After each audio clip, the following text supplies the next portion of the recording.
শনিবার রাত 8:45টার দিকে বিএনপি চেয়ারপারসনের গুলশান কার্যালয়ে সংবাদ সম্মেলন করেন বিএনপি মহাসচিব মির্জা ফখরুল ইসলাম আলমগীর। এ সময় তার সঙ্গে স্থায়ী কমিটির সদস্য মির্জা আব্বাস এবং ডক্টর আব্দুল মঈন খান উপস্থিত ছিলেন। তিনি বর্তমান অন্তর্বর্তীকালীন সরকারের কর্মকাণ্ডকে স্বাগত জানিয়ে বক্তব্য রাখেন, পাশাপাশি সাম্প্রতিক বিভিন্ন বিষয় নিয়ে কথা বলেন।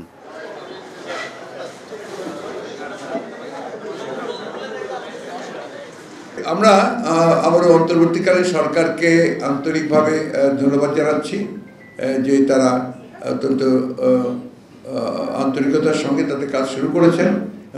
প্রথমে যে কাজগুলো তারা শুরু করেছেন সেই কাজগুলো নিঃসন্দেহে গোটা দেশের জাতির কাছে অনেকটা আপনার আশার সৃষ্টি করছে। আপনারা জানেন ইতিমধ্যে সুপ্রিম কোর্ট থেকে 6 জন বিচারপতি পদত্যাগ করেছেন।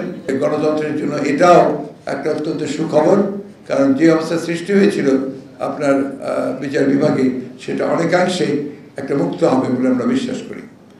আমরা অত্যন্ত আপনার উদ্বিগ্ন হয়েছি যে দেশে এবং বিদেশে কিছু কিছু গণমাধ্যমে বাংলাদেশের বর্তমান পরিস্থিতি নিয়ে এক বিভ্রান্তিকর আপনার খবর সংবাদ পরিবেশন করা হচ্ছে এবং সেখানে আপনার বিভিন্নভাবে সংখ্যালঘু সম্প্রদায়ের উপরে আক্রমণ, জনগণের আপনার আইন শৃঙ্খলা পরিস্থিতির অবনতি, এই সমস্ত বিষয়গুলো তুলে ধরছে, যা আমরা মনে করি যে একেবারেই সঠিক নয়।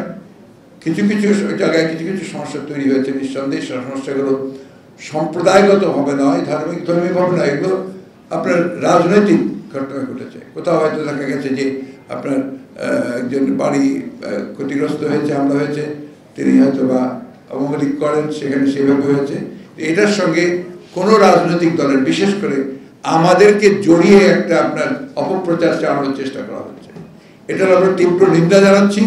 একই সঙ্গে আমরা স্পষ্টভাবে বলতে চাই যে এই ধরনের কোনো ঘটনার সঙ্গে বিএনপি তো জড়িত নয়, বাংলাদেশের কোনো সুস্থ স্বাভাবিক রাজনৈতিক দল বা ব্যক্তিও জড়িত থাকতে পারে না। এটা সম্পূর্ণভাবে একটা চক্রান্ত চলছে, যে চক্রান্তে বাংলাদেশের অর্জিত যে আমরা একটা স্বাধীনতাই বলবো নতুন করে আমরা অর্জন করছি, সেটাকে নস্যাৎ করবার একটা চক্রান্ত শুরু হয়েছে।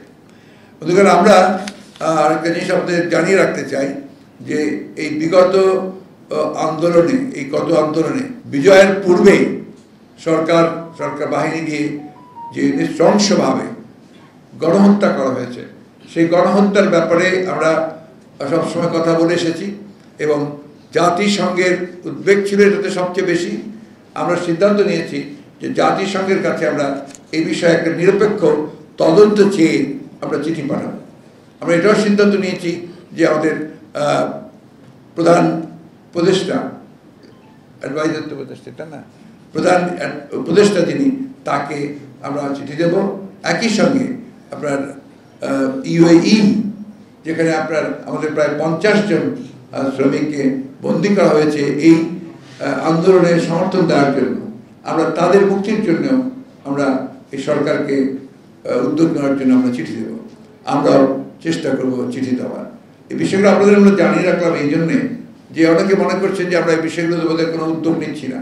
আমরা অবশ্যই এটারও 2-1 দিনের মধ্যেই আমরা এই চিঠিগুলো পাঠিয়ে দেবো। আমি শুধু আপনাদের কাছে একটাই অনুরোধ জানাবো যে আপনারা দায়িত্বশীল সংবাদকর্মী, আপনারা সব সময় বাংলাদেশের স্বাধীনতার সার্বভৌমত্ব, গণতন্ত্রকে সমুন্নত রাখার জন্য আপনাদের ভূমিকা রেখেছেন।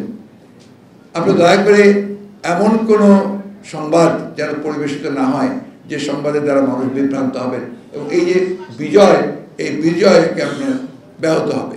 এটা আমার বিশেষ অনুরোধ আপনাদের কাছে।